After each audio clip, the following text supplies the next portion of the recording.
Hey, it's JC1424 once again with NASCAR Heat 4. And in this episode of our season as Brandon fucking Jones, we're going to be completing race 27. And that is the GoBowling.com 250 at Richmond Raceway. I have not enjoyed racing at this track in the past couple of games, especially the last time we came here in the Xfinity Series. I had a terrible time, and that was the name of the episode, having a terrible time. So, would I go into this race with a custom setup? Well, I thought about it in between the recording of the last video and starting this one.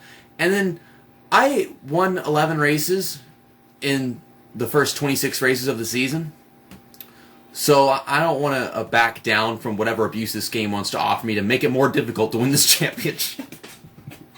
Okay, I don't want to just go, I'll put a custom setup. Now we're going to win the race instead of having a terrible time. No, let's go over there, have more terrible time so that it's more difficult to win the championship. Does that make sense? I am a man of my own logic. Okay, so here are the playoff grid right now, or here is the playoff grid. Cole Custer made it in, Michael Annett, Noah Gragson, Austin Cindric, Chase Briscoe, John Hunter Nemechek, who won the last race. I remember he was flying past me on the outside at Las Vegas, and then he just got up there and won the race. It was just amazing. Christopher Bell made it in because Tyler Reddick had just not been very good momentum the past few races. He finished like 16th at Las Vegas. And then Ryan Sieg and Jeffrey Earnhardt made it too. Zane Smith, he won at Bristol, so he gets to be in here, which is just strange to see him still in here and all my drivers and whatever. Justin Allgaier, another driver below the cut line.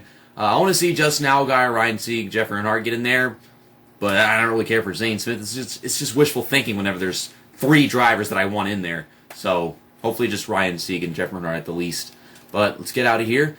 Head to Richmond. We're going to be using the Juniper paint scheme because I love this paint scheme. It's a night race, and this car looks really great at night. It really makes the colors stand out more. Here we go off turn 4, trying to carry as much speed as possible. This track looks very old in this game. Look at all the freaking tire marks and where the track has on it. I've raced here many times online and gotten some comfort with it since the race that we did at the beginning of the season at this track. Pull out time is a 20:28. I have a +2, one of the default setups, which is a little more loose than just +1. Could have done better turn 3.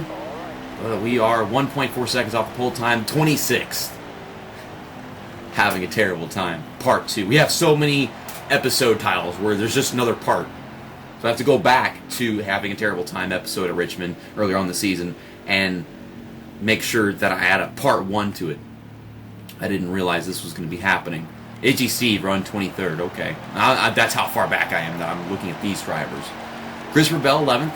Nice. Zane Smith is just going to keep on doing good. This is weird. Is Zane Smith even that good? I have no idea. I don't watch the Xfinity Series. Tyler Reddick, well, even though he didn't make the playoffs, he's still qualifying second, so good for him. Justin Allgaier's up there trying to gain ground. Okay, there's Ryan Sieg, 13th. And Jeffrey Earnhardt? Oh, Jeffrey Earnhardt, he's doing really bad. 37th. Wow. He works so hard to get into the playoffs. Just biting tooth and nail, and then now he's starting 37th. Or maybe starting better because I just gained a position after the qualifying. Jeff Earnhardt gave up qualifying position for new tires.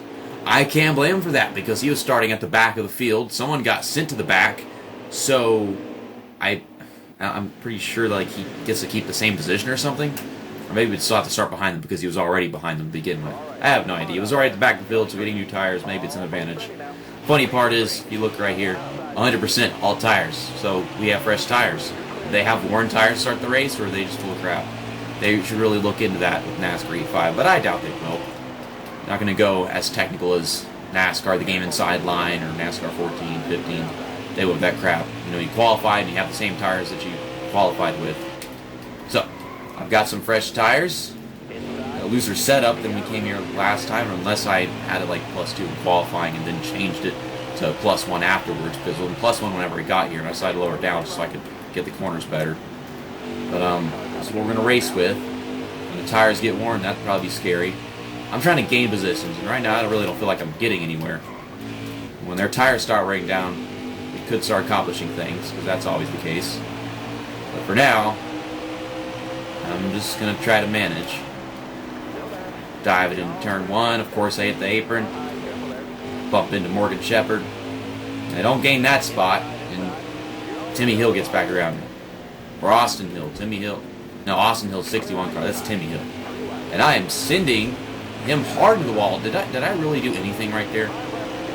And that's not a caution. I didn't do anything. Wow, Gabe. And that will end the stage in the middle of nowhere, because that's how far away the top 10 is. It's strange just because there's so many tracks where we just kick everyone's ass and we win all them races, then we get here and we just do awful. And it just shows the game having like a serious lack in balance, because I'm not much better at all those tracks than I am here. Like, because I was great here in NASCAR Heat too, just like I was great at a bunch of other tracks like that. It's weird, man. So we'll fix, I might fix that damage, it's a short track. Get our 4 tires, and we'll fill up the tank, 25. And we're still 24th, so we didn't lose any positions, but we're on the outside. Dang, it went from sunset to pretty late in the night rather quickly. Okay, so how dark is the sky be when we get to the final stage? That's what the big question is for me. Maybe all these guys in front of us look like a 2-tire strategy or something.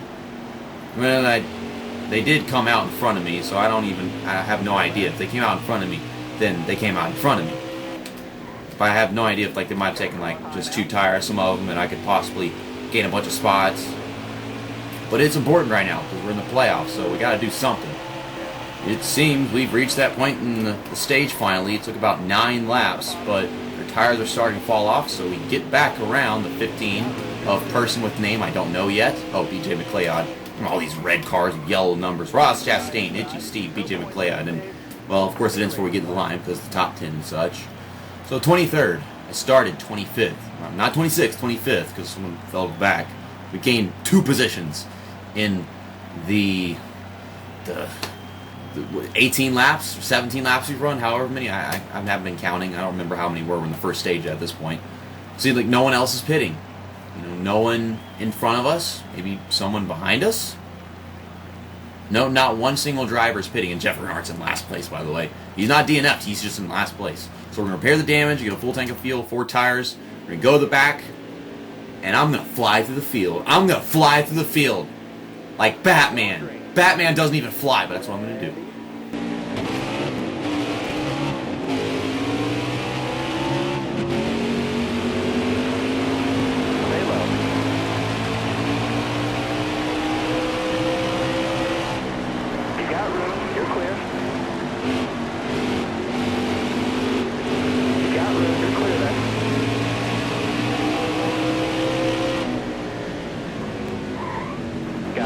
Outside.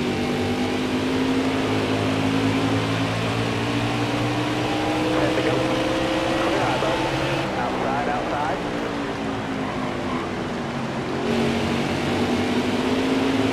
You're all clear up top.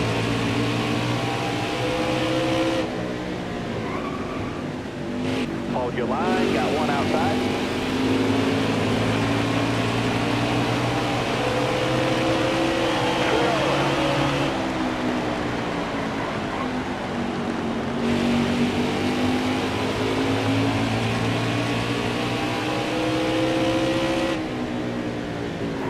Still there.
2 laps to go. There's Ryan Sieg in 12th place, and like I said, I've just been flying to the field.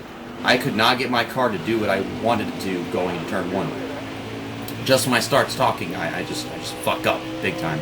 But Noah Gragson, he is in the playoffs, and he is looking to lock himself into the second round of it. Meanwhile, I'm just climbing. I might get to Austin Cindric. Doesn't seem too far away, right? I mean, he's run the middle lane at Richmond for whatever reason. That has never worked at all in any time in reality. So here we go. Into 11th. If I don't hit the brakes the wrong time or turn it down at the wrong time, I don't go hitting into the apron or getting sideways and shooting up the track. So, yeah, I went from 38th place to 11th because they decided not to get tires. They had enough fuel. They went ahead and do the whole stage 1 pit stop thing instead of stage 2. And whenever they do that, it just never works because I get my fresh tires and I just drive past everybody. But beforehand, I was barely holding on to any position that I had. I made up 2 positions in the first 2 stages. Noah Gragson is our winner, and he also won one of the stages, as well as Tyler Reddick. Unfortunately, he's not in the playoffs, though. Christopher Bell finishes 4th place. That is fantastic. Yeah, there's us in 11th. Ryan Sieg 14th. That's decent. And Jeffrey Earnhardt probably finished like dead last. No, he got 36th. All right, good job. Not really. I don't like this. I don't like this. I don't like this. Look at that. I don't like that. I don't like it. But Noah Gragson, he won the race, locked himself in the next round, so of course I'm in second now. But I would have to do bad in multiple races to not make it to the next round, or heck, even the final 4, because I just got so many playoff points, and I've been winning so many races, so you know that I'm going to win something. So that's the best way to put it. But I don't like this. I don't like this at all. I hate that. It's stupid. I hate it. It makes me feel bad. I'll see you guys next weekend when we go to the Charlotte Roval for the NC Drive for the Cure 250. I'm going to use the Yellow Menards car, and I know it's a day race. JC only does that for a day race whenever he hates himself. And yes, this track makes me hate myself in this game with the damn walls you bounce off of, the course-cutting penalties. Even whenever you're not cutting the course, you're just taking them like a regular driver. And then the car comes on 2 wheels and it gets loose in weird ways. I'm going to either tighten it up or loosen it up. I don't know what to do to make that car drive the way I want it to, but I'm going to practice a lot before I actually record that video because it is so difficult to get myself in the rhythm to race at the way they've designed this track in this game. But that'll be race 28, the second race of the first round of the playoffs. I think we have 3 rounds, and this will be the last race, or we've got 2 rounds for the final 4, and this will be like the second of 3 races. I don't even remember. But see you next time. That's that, and episode over.